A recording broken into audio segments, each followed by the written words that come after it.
August 5, 1942. 10:30 in the morning. Charters Towers Airfield, Queensland, Australia. Major General George Kenney stood beneath the wing of a Douglas A-20 Havoc light bomber, observing a middle-aged captain in grease-smeared coveralls install machine guns into an aircraft nose in a manner that violated every Army Air Forces regulation he could recall. The captain was Paul Irving Gunn, 42 years old, former Navy Chief Petty Officer, currently attached to the 3rd Attack Group. Everyone knew him as Pappy. The Japanese controlled most of the Southwest Pacific. American forces were barely clinging to New Guinea.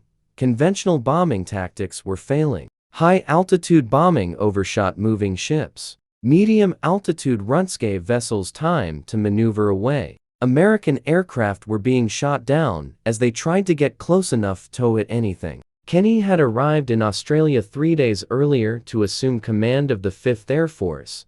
He inherited a catastrophe, only 75 operational fighters for the entire theater, hundreds of wrecked aircraft stacked for salvage, demoralized pilots, ineffective tactics. And now, he was watching a captain alter an attack bomber with no authorization, no engineering clearance, no permission from anyone. Gunn was installing 4 .50 caliber machine guns into the nose of the A-20, where the bombardier normally sat. The guns came from ruined P-40 fighters that would never fly again. Gunn had scavenged them himself from a heap of 170 wrecked aircraft in Thebra, Spain's salvage yard. He explained his logic to Kenney. At low altitude and high speed, the bombardier could aim anyway. The pilot would release bombs and fire the guns together, maximum firepower delivered at minimum altitude. Skip bombs into the hull of ships. Rake the decks to suppress anti-aircraft gunners. Hit them before they could return fire. Kenney listened intently. He understood attack aviation better than most generals. He had taught the subject at the Air Corps' tactical school in the 1930s, when many officers dismissed it as secondary to strategic bombing. He had drafted developmental requirements for attack aircraft, written course material on low-level tactics, experimented with skip bombing on ground targets, even tinkered with parachute fragmentation bombs. He was one of the few senior officers in the Army Air Forces who believed attack aviation could decide wars. But no one had attempted combining all these concepts, striking ships at wave-top height with modified bombers carrying concentrated, forward-mounted firepower. The idea was radical. If it succeeded, it would transform naval warfare in the Pacific. Ships would become vulnerable in ways never imagined. Japanese reinforcements by sea would be choked off. The entire strategic outlook would shift. But the idea was also completely unauthorized. Army Air Force regulations required engineering approval for any aircraft modification, and that approval came from Wright Field in Ohio, 7,000 miles away. Engineers there tested everything: stress loads, weight and balance, structural integrity. The approval pipeline took months, sometimes years. Kenney didn't have months. He scarcely had weeks. The Japanese were advancing. American forces were falling back. Innovation couldn't wait for bureaucracy. Gunn had already lost everything to the Japanese. His wife Clara and their 4 children Nathaniel, Paul J.R.B., Connie, and Julie were imprisoned at the University of Santo Tomas internment camp in Manila. Gunn had been living in the Philippines before the war, running Philippine Airlines and flying Beechcraft Model 18 seconds between Manila and other cities. When the Japanese invaded in December 1941, Gunn flew reconnaissance missions, evacuated civilians, delivered supplies to besieged American troops on Bataan. On April 18, 1942, Gunn flew one of the most dangerous missions of his life, an unarmed transport flight deep into Japanese-held airspace to deliver medical supplies to the trapped American force in Bataan. Japanese fighters intercepted him. Gunn flew at treetop level through the jungle, evading enemy aircraft, taking ground fire, but delivering the supplies. He earned the Distinguished Flying Cross for that mission. When American forces surrendered, Gunn escaped to Australia. He tried to get his family out first, but he couldn't. The Japanese had already taken Manila. His wife and children were captured and interned. Gunn escaped, but his family remained behind. He had not seen them since. He did not know whether they were still alive. He had been fighting the Japanese relentlessly, not through standard channels or routine procedures, but by whatever methods killed the enemy most effectively. The first pilot Kenny lost to inadequate firepower was Captain William Ben. Ben was a B-17 pilot with the 63rd Bomb Squadron, 43rd Bomb Group, a gifted pilot, a natural innovator, exactly the kind of officer Kenny needed. In October 1942, Ben developed skip bombing methods for B-17s striking Japanese ships, fly low, about 250 feet above the water, around 200 miles per hour. Release bombs so they skipped across the surface like stones across a pond. The bombs would slam into the ship along the waterline where armor was weakest. On October 23, 1942, Ben flew the first successful skip bombing attack, hitting a Japanese cargo ship and watching it sink. The tactic worked, but the B-17 Swear heavy bombers built for high-altitude strategic missions. They were poorly suited for low-level attack. They lacked forward-firing weapons. They couldn't suppress defensive fire during the approach. Crews endured anti-aircraft fire for the entire attack run with no way to shoot back. Ben knew the limitation. He worked on it constantly, testing new approaching lists, release points, anything to reduce exposure. On January 18, 1943, Ben led an attack near Leh. His B-17 was struck by anti-aircraft fire on the approach. The aircraft went down. Ben and his entire crew were killed. Kenny read the casualty report. Ben had done everything correctly. He had followed procedure, executed flawlessly. The bomber simply couldn't suppress enemy guns. The Japanese shot it down before it could drop its bombs. That was the core issue. American doctrine insisted bombers fly high and rely on fighter escorts, but Kenny didn't have enough fighters. He needed bombers that could defend themselves. The problem was obvious. American bombers lacked the forward fire necessary to overwhelm enemy defenses in low-level attacks. High-altitude bombing kept them above most anti-aircraft fire, but accuracy was poor and ships could maneuver. Medium-altitude runs were the worst. Low and auto draw effective anti-aircraft fire, but high enough that bomb aiming was still inaccurate. Low-level attack was the unlivable answer, but it required overpowering forward firepower to crush enemy defenses before the bomber came into range. The 3rd Attack Group commander, Lieutenant Colonel John Davies, filed a report to headquarters. His pilots were worrying because they couldn't suppress enemy guns. The .30 caliber weapons were useless against armored positions. He needed .50 caliber guns, heavy machine guns capable of punching through armor, destroying gun pits, killing crews. Headquarters answered that modifications required engineering approval. Engineering approval required 6 months. Davies didn't have 6 months. His men were dying. Now, that was when Davies told Pappy Gunn to do whatever was necessary. Officially, Davies couldn't authorize unauthorized modifications. Unofficially, he could look the other way while his maintenance officer installed scavenged guns from wrecked fitters into aircraft that were supposed to be in maintenance. Gunn understood. He had been a Navy enlisted pilot for 20 years. He knew how to work around regulations when lives were at stake. By August 1942, Gunn had modified 6 A-20s with 450 caliber machine guns each. The installation was crude. Sheet metal patches covered blast areas. Ammunition boxes were welded into the nose compartment. Feed systems were derived from spare parts. Nothing was standardized. Nothing was approved. Everything worked. The modified A-20s flew their first combat mission on August 31, 1942. A coordinated raid with B-26 Marauders against the Japanese airfield at Lille, New Guinea. 1,622 participated, 6 of them with guns, nose gun modifications. Lieutenant Colonel John Davies led the formation. They flew across the Owen Stanley Mountains at low altitude, following valleys, staying under Japanese radar coverage. The attack began at dawn. The modified A-20s came in at 500 feet altitude, 250 miles per hour airspeed, the Japanese were not expecting low-level attack. Their fighters were parked on the runway. The anti-aircraft guns were positioned for high-altitude defense. When the A-20s opened fire with their 50 caliber nose guns, the effect was catastrophic. The heavy machine guns destroyed 9 Japanese aircraft on the ground before they could take off. They killed crews running to their fighters. They shredded the control tower. They destroyed fuel trucks.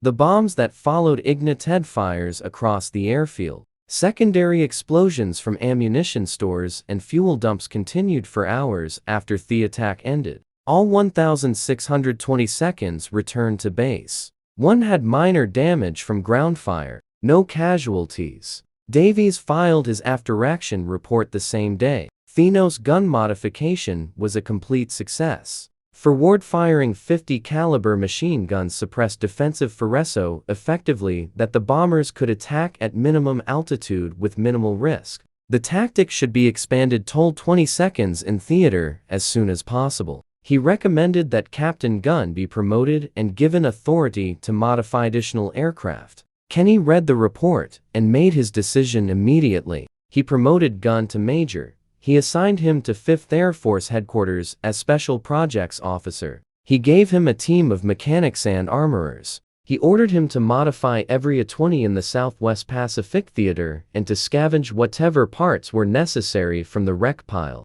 Gunn went to work. Over the next 2 months, Gunn modified 32 A-20 aircraft. He solved a critical range problem. The standard A-20 had a combat radius of 260 miles with a full bomb load. That was not enough to reach Japanese bases on the north coast of New Guinea. Gunn installed auxiliary fuel tanks in the bomb bay, reducing bomb capacity but extending range to 400 meters. The modification queried custom fabricated tanks, modified fuel systems, and careful weight and balance calculations. Gunn did it all without engineering drawings or official approval. But the A-20 still had limitations. It was a light bomber destined for tactical support, not strategic attack. It could carry only 2,000 lb of bombs. Its range, even with auxiliary tanks, was barely adequate. Kenny needed something bigger, something that could reach every Japanese base in New Guinea and the Bismarck Archipelago.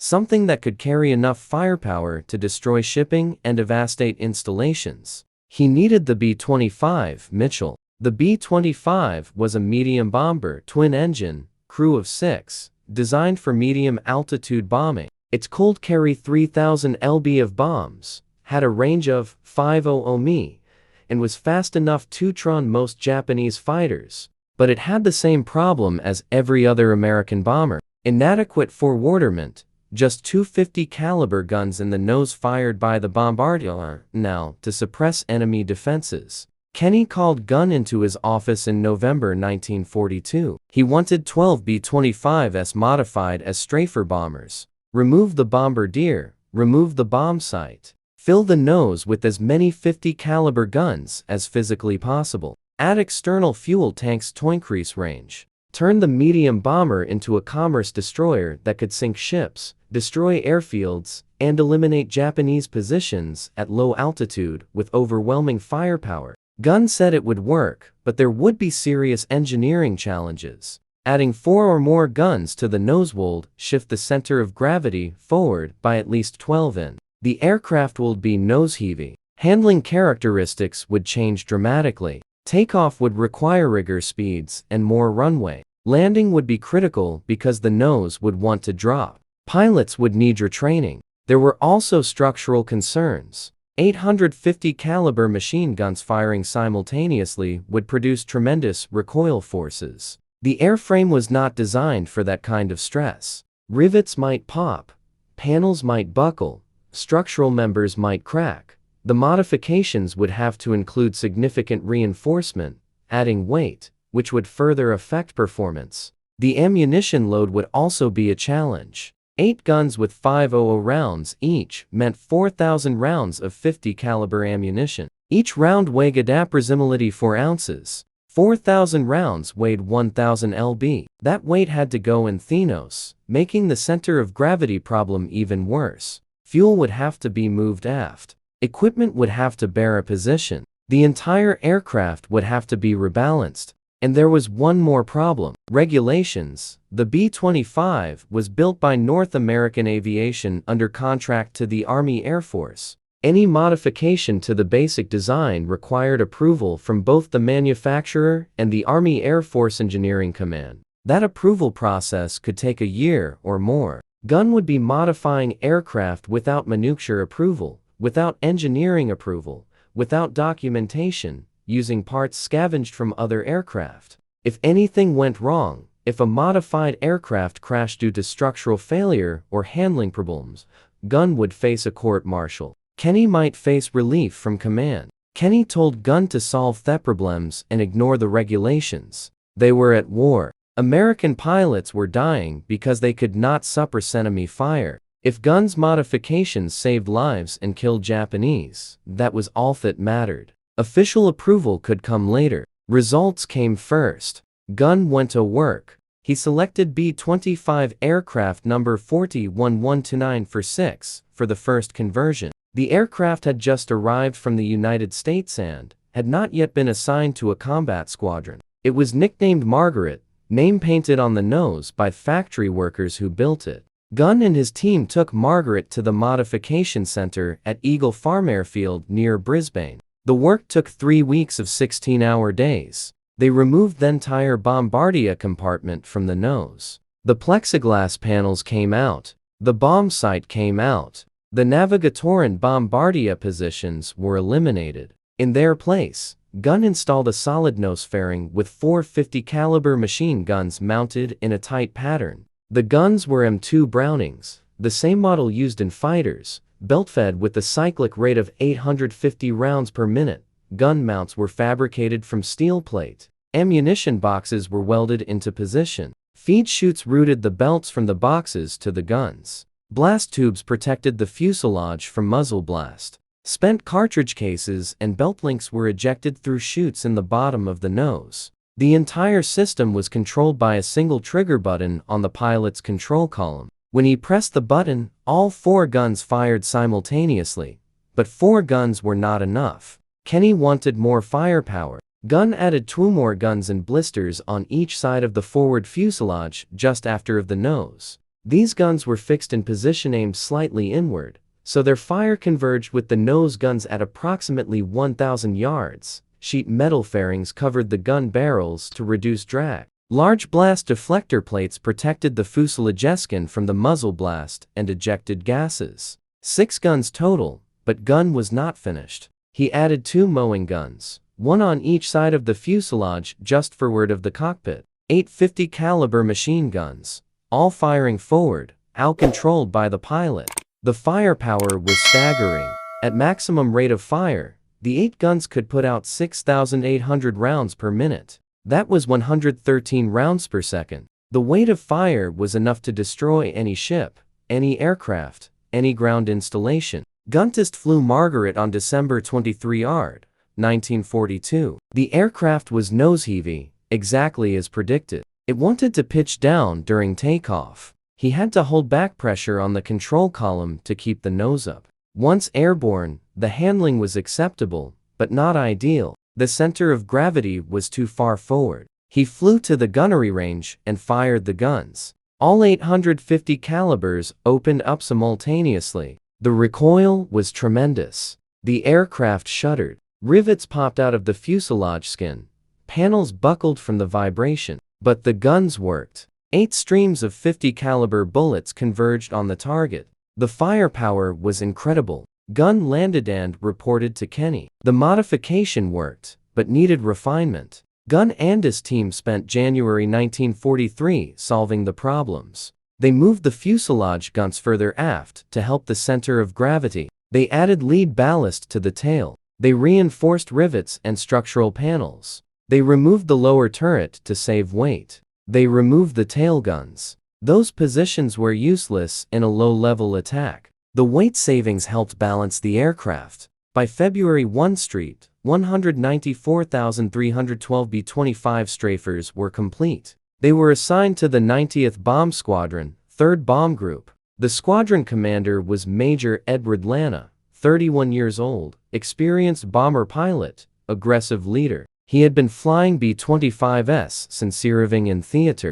He knew the aircraft inside and out. When he saw what Gunn had done, he understood immediately. This was the weapon they needed. Lana spent February training his pilots on the strafer tactics. Low-level approach 250 feet above the water. High speed over 250 miles per hour. Guns open fire at 1,000 yards. Suppress L-visible defenses. Release bombs at 300 yards using skip bombing technique. Pull up and climb away before the explosions. The entire attack run lasted less than 30 seconds per aircraft. The pilots practiced constantly. They flew practice runs against wrecked ships offshore. They learned to judge altitude without instruments. They learned to time firebomb releases. They learned to fire the nose guns in controlled bursts to avoid overheating. Most importantly, they learned to trust the aircraft. The strafer B-25 looked ungainly on the ground, but flew like a fighter in combat.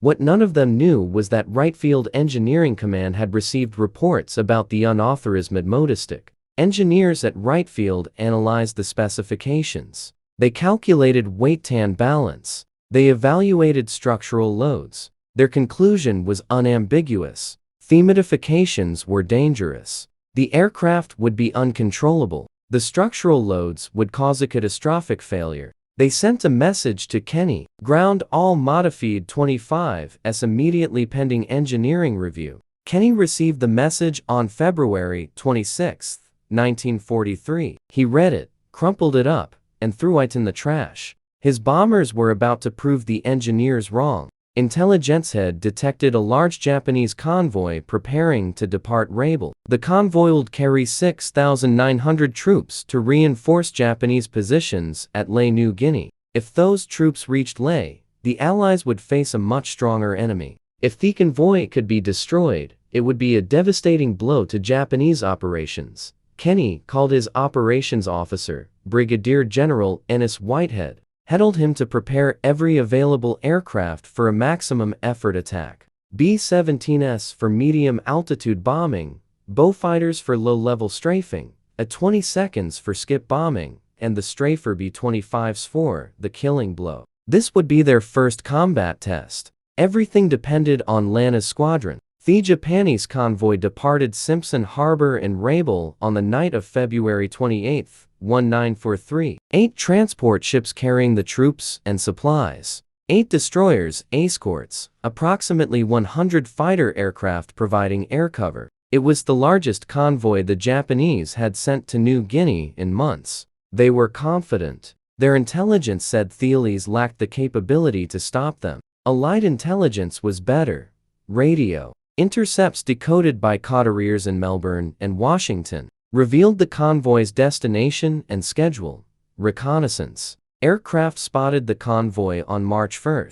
It was heading south through the Bismarck Sea, making 12 knots, scheduled to arrive at Lille on March 4. Kenny had 3 days to destroy it. The attack began on the afternoon of March 2. 8 B-7s found the convoy and attacked from 15,000 feet. They claimed 2 hits. 1 transport appeared to be damaged. The convoy continued. The Japanese were not worried. High-altitude bombing rarely worked against maneuvering ships. They pressed on toward Lae. That night, reconnaissance fighter tracked the convoy. The ships maintained their course and speed. By dawn on March 3, they would be within range of every Allied aircraft in theater. Kenny ordered the attack for first light. Everything would hit them at once. The Japanese would not know what was happening until it was too late. March 3, 1943, 0615 hours. 90 Allied aircraft took off from bases across New Guinea.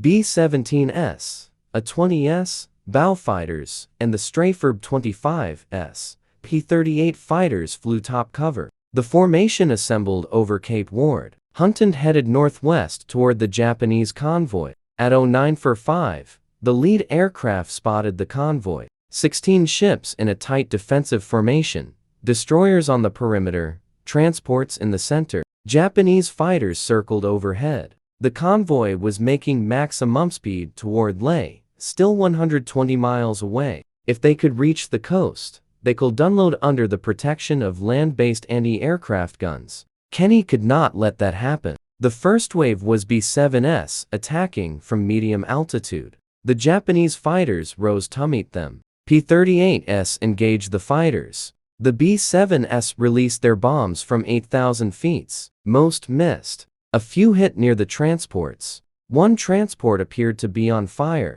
The convoy continued. The second wave was bow fighters. 13 aircraft, Royal Australian Air Force, flown by pilots who had been training for exactly this mission. They came in not 50 feet above the water, flying just above the waves, too low for the Japanese to track them effectively. Thebo fighters were armed with 4 20mm cannons and 6 machine guns. They opened fire at 500 yards. The effect was catastrophic for the Japanese. Thekanons tore through the superstructures of the destroyers. They killed officers on the bridge. They destroyed fire control systems. They shredded anti-aircraft gun crews. The destroyers tried to return fire, but could not depress their guns low enough to hit aircraft flying at wave-top height. The bow fighters made 2 passes and climbed away. They had done their job. The convoy's defenses were suppressed. No came Lana's B-25s, 12 aircraft in for flights of 3.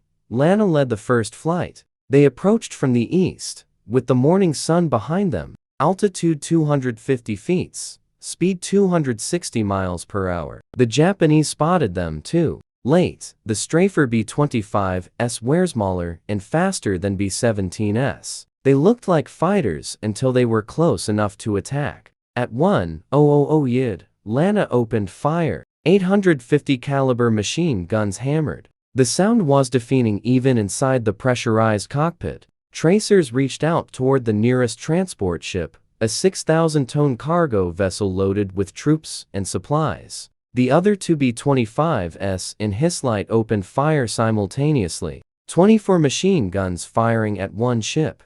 The combined firepower was devastating beyond anything the Japanese had experienced. The 50 caliber rounds tore through the transport superstructure like it was made of paper. Bridge windows exploded in showers of glass. Fuel house disintegrated. Gun crews died at their stations, cut down before they could return fire. Communications equipment was destroyed. Fire control systems were shredded. The transport lost steering control within the first 3 seconds of the attack. The Japanese anti-aircraft guns tried to respond. Gunners swung their weapons toward the attacking bombers, but the B-25s were too low and too fast. The guns could not depress far enough to track targets at 250 feet altitude. The few shots that were fired went high, missing completely. And then the gunners were dead, killed by concentrated machine gun fire from 3 Strafer bombers attacking in formation. At 300 yards, Lana released his bombs. 250 LB bombs with 4-second delayed fuses. He pulled back on the control column and climbed away, banking hard left to clear the target area. Behind him, the bombs fell away from the aircraft, tumbled briefly, then stabilized and skipped across the water surface like flat stones on a pond. The technique was called skip bombing, and it had been perfected by Major William Benn months earlier using B-17 bombers. The bombs hit the water approximately 100 yid from the target ship. They bounced once, twice, then struck the hull at the waterline, traveling at over 200 miles per hour. The momentum carried them through the thin hull plating. The delayed fuses meant the bombs penetrated deep inside the ship before detonating.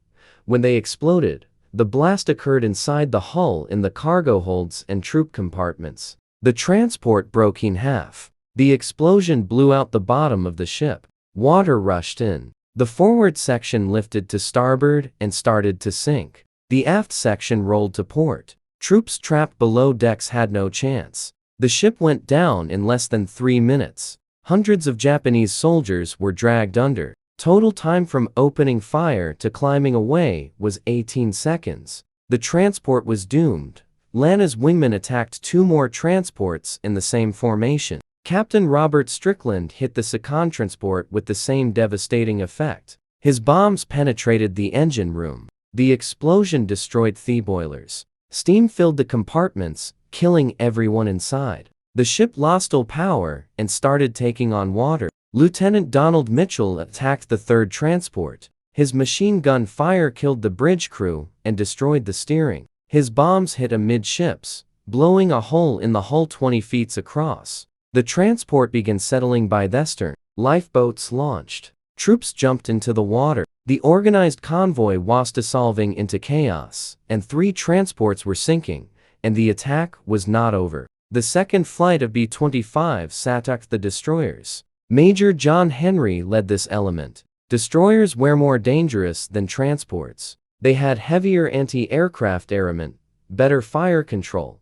more experienced crews, but they were also more lightly built.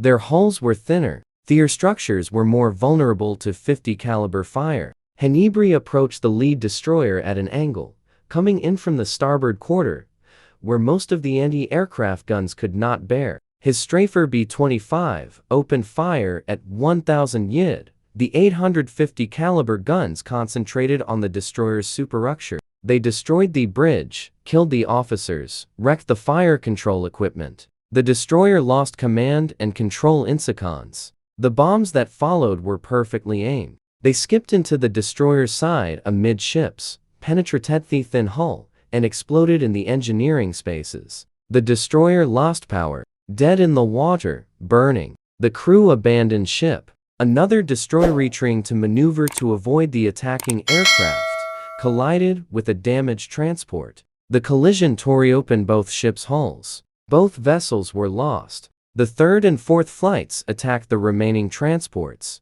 The pattern was the same: low-altitude approach at high speed, devastating machine gun fire suppressing all defenses, skipped bombing with delayed fuse bombs, penetrating deep into the hulls before exploding. One after another, the Japanese transports were destroyed. By the time the last B-25 pulled away, the organized convoy had become a debris field of burning, sinking, exploding ships. The entire first attack wave, from when the bow fighters opened fire at 0953 to when the last B-25 pulled away at 1007, lasted 14 minutes. In that time, the Allies sank or mortally damaged 12 ships. The Japanese lost 3 transports and 2 destroyers outright in those first 14 minutes. 4 more transports were burning and would sink within hours. 2 more destroyers were severely damaged and limping back toward Rabel. The remaining ships scattered, trying to reach the coast before the next attack wave arrived. Lanner reformed his squadron and flew back to base. They landed at Port Moresby at 11:30. The ground crews were waiting. They counted the aircraft. All 12 strafers returned. Minor damage in 3 aircraft. No casualties. Lana climbed out of his cockpit and walked to the operations tent. He reported to Whitehead. The attack worked exactly as planned. The Strafer B-25s performed perfectly. What Lana and Kenny did not know was that Japanese submarine I-26 was in the area rescuing survivors. The submarine captain filed a report describing the attack. He called it the most devastating aerial assault he had ever witnessed. American bombers attacking at wave-top height with overwhelming firepower. Ships had no chance to defend themselves. The attack was over before crews could organize effective resistance. Entire transports are destroyed in seconds. The submarine captain recommended that future convoys avoid daylight movement in range of American aircraft. The risk was too great. Follow-up attacks continued on March 4th. A 20 seconds and bow fighters attacked survivors in the water and rescue ships trying to pick them up. This was controversial then and remains controversial now. The attacking pilots and commanders defended the decision. Any Japanese soldier who reached shore would join enemy forces. The battle wasn't over until the enemy could no longer fight. The attacks continued. PT boats from the US Navy joined the cleanup operations. They found scattered groups of survivors and engaged them. A few hundred Japanese soldiers reached the coast and eventually made it to Leh. Most did not. Of the 6,900 troops that left Rabel, approximately 1,200 reached Leh. Another 2,700 were rescued by destroyers and submarines and returned to Rabel. The rest, approximately 3,000 men, were killed. Japanese losses were catastrophic. 8 transports sunk, 4 destroyers sunk, 2 destroyers damaged, multiple aircraft shot down, 3,000 soldiers and sailors dead. The convoy was annihilated. Japan never again attempted to send a large convoy through waters controlled by Allied aircraft. American losses were minimal. 13 aircrew killed, 12 wounded. 3 P-38s Ondoni B-17 shot down in combat, 1 B-25 and 1 bow fighter crashed in accidents. For the Allies, it was a stunning victory. For the Japanese, it was a disaster that fundamentally changed their strategy in the Southwest Pacific. But none of that would have been possible without PAPI guns and authorized modifications. The Strafer B-25s were the decisive weapon. They delivered the killing blows that sank the convoy. Without them, the attack would have been less effective. Ships would have escaped. Troops would have reached Leh. The battle would have been different. Major General Hap Arnold, commanding general of the Army Air Forces, was in Washington when reports of the Battle of Bismarck arrived. He read them with interest. The results were impressive, but he had questions about the modified B-25s. His engineering staff at Wright Field had filed reports saying those modifications were dangerous and unauthorized. Now, those same aircraft had just won a major victory. Arnold wanted answers. Heckled Kenny to Washington for a conference in late March 1943. Kenny flew back to the United States, bringing complete data on the Strafer modifications. He met with Arnold and a team of engineers from Wright Field. The engineers presented their analysis. The modifications violated multiple regulations. The center of gravity was outside acceptable limits. The structural loads exceeded design specifications. The aircraft should be grounded immediately. Kenny listened to them present their case for 20 minutes. Then he told them that the modified B-25s had just helped sink 8 transports and 4 destroyers in the most decisive air victory of the Pacific War. 12 Strafer B-25s attacked at minimum altitude against heavy defenses. All 12 returned safely. The modifications worked. The pilots loved them. The results spoke for themselves. The engineers argued that the modifications were still outside specifications.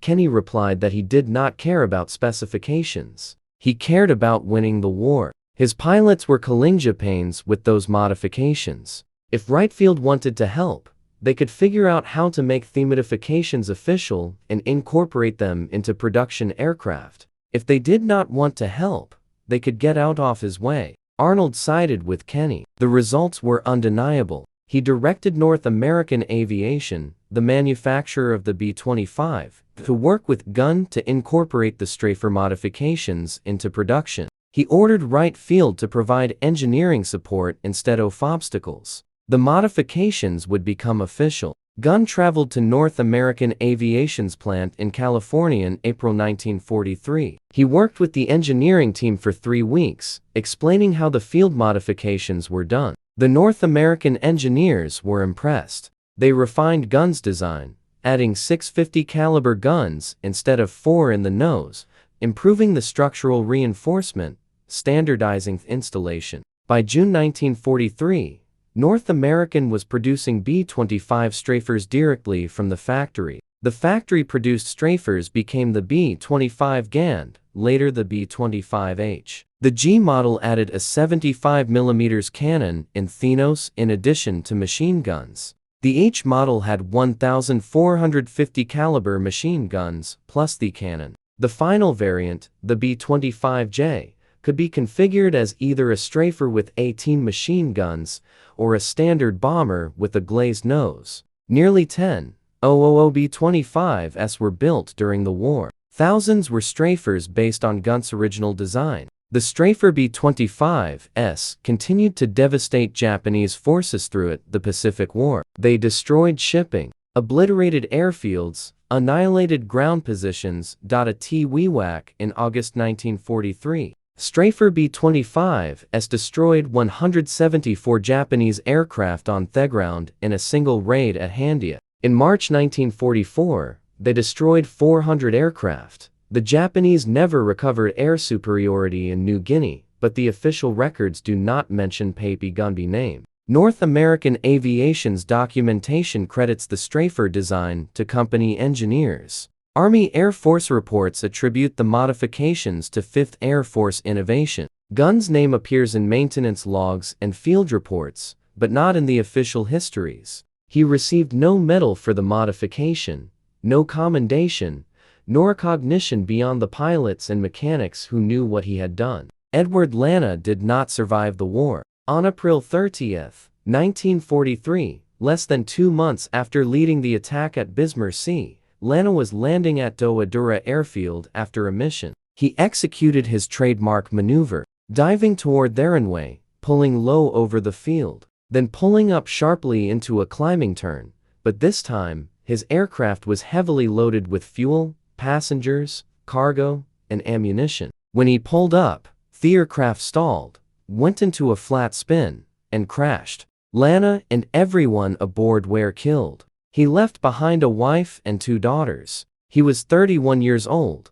Captain John Henbury took command of the 90th Squadron. Henbury continued Lana's aggressive tactics and became one of the most successful Strafer pilots in the Pacific. He flew dozens of missions, destroyed numerous Japanese targets, and trained new pilots in the techniques Lana had developed. The 90th Squadron became known as the Jolly Rogers and maintained the highest kill ratio of any B-25 unit in theater. George Kenney remained commander of Far East Air Forces until the end of the war. He led the air campaign through New Guinea, the Philippines, and eventually to Japan. He pioneered airlift operations, paratrooper assaults, and coordinated air-ground operations. After the war, Hugh wrote 3 books about the Pacific Air Campaign. One of them was titled The Saga of Papi Gun, published in 1959.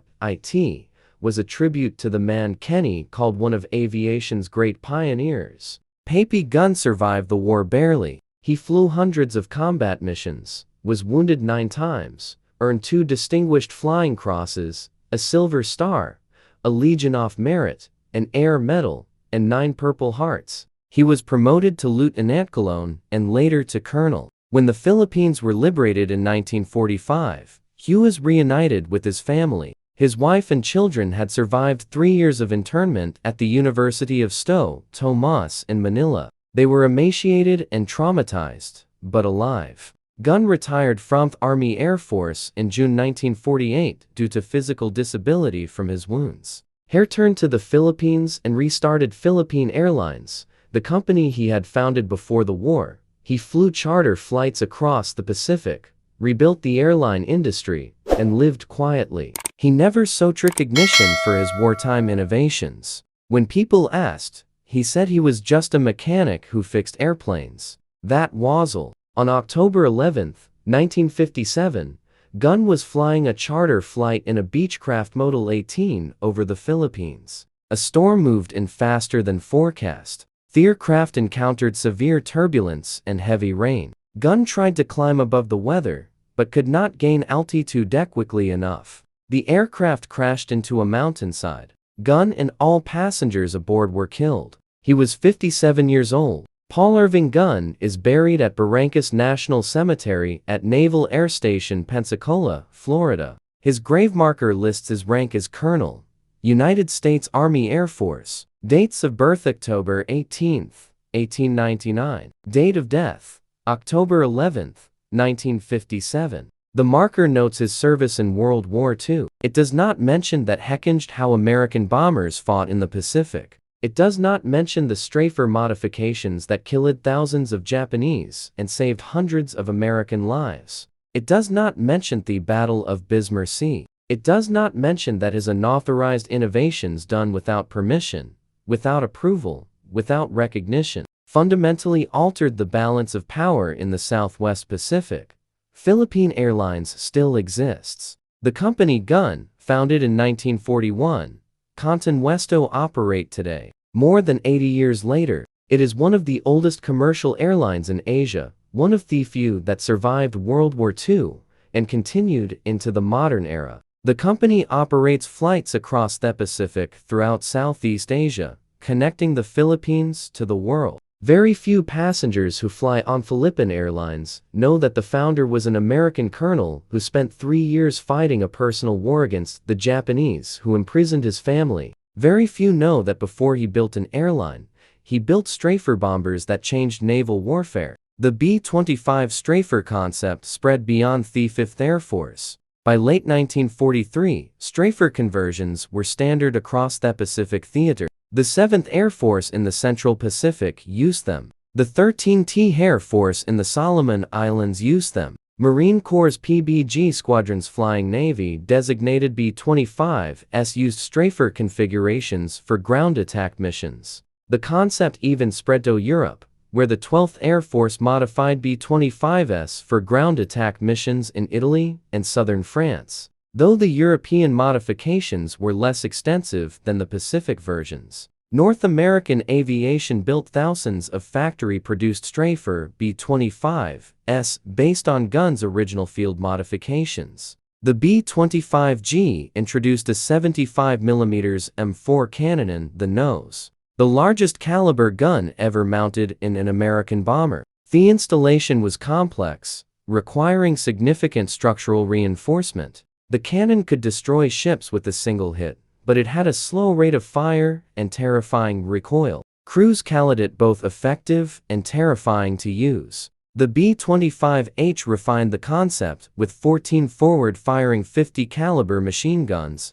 plus the 75mm cannon. Some versions carried additional guns in the tail and waist positions. The H model could put out an incredible volume of fire. At maximum rate, all 14 machine guns firing simultaneously produced over 1,000 rounds per minute. The firepower was so intense that pilots had to fire in controlled bursts to avoid overheating barrels and exhausting ammunition too quickly. The final production variant, the B-25J, could be configured either way. The glass-nosed version served as a conventional medium bomber with a bombardier. The solid-nose version carried up to 1850 caliber machine guns for strafing missions. Nearly 5,000 J models were built, split between both configurations. The versatility made the B-25 the most successful medium bomber of World War II. Total B-25 production exceeded 9,800 aircraft. The type served in every theater of the war, flew more combat missions than any other American twin-engine bomber, destroyed more enemy targets, and had a lower loss rate than comparable aircraft. The strafer versions descended directly from guns. Unauthorized modifications accounted for thousands of enemy ships, aircraft, vehicles, and installations destroyed. The impact on the Pacific War was incalculable.